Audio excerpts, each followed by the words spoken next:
بسم اللہ الرحمن الرحیم۔ السلام علیکم ورحمۃ اللہ وبرکاتہ۔ امید ہے کہ آپ خیریت سے ہوں گے۔ سفر کے ساتھ لفظ المظفر یا الخیر کا اضافہ کرنا۔ بعض لوگ سفر کے مہینے کے ساتھ المظفر یا الخیر کا اضافہ کرتے ہیں اور اس کی وجہ یہ بیان کرتے ہیں کہ مظفر کے معنی کامیابی اور خیر کے معنی نیکی، سلامتی اور برکت کے ہیں۔ چونکہ زمانہ جاہلیت میں عرب کے لوگ سفر کے مہینے کو منحوس اور برا سمجھتے تھے اور اس مہینے کے متعلق یہ خیال رکھتے تھے کہ اس مہینے میں آفات اور مصائب نازل ہوتی ہیں، اور آج بھی بعض لوگ اس مہینے کو منحوس سمجھتے ہیں۔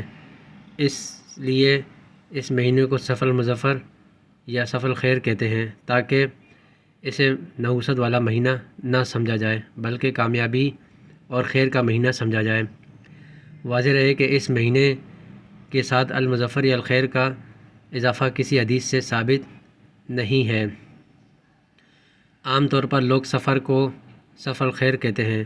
بظاہر اس نام سے ان لوگوں کے غلط عقیدے کی تردید مقصود ہوتی ہے جو اس مہینے کو منحوس سمجھتے ہیں، یا پھر وہ لوگ سفر کو منحوس سمجھتے ہوئے اس کے شر کو کم کرنے کے لیے نیک فعل کے طور پر صف الخیر کہہ دیتے ہیں۔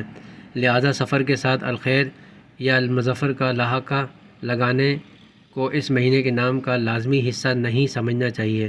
تاہم لازمی حصہ یا حدیث سے ثابت شدہ سمجھے بغیر صف المظفر یا صف الخیر کہنے کی گنجائش ہے۔ اپنا خیال رکھیے گا، پھر ایک نئی ویڈیو میں دوبارہ حاضر ہوں گے۔ اللہ حافظ، فی امان اللہ۔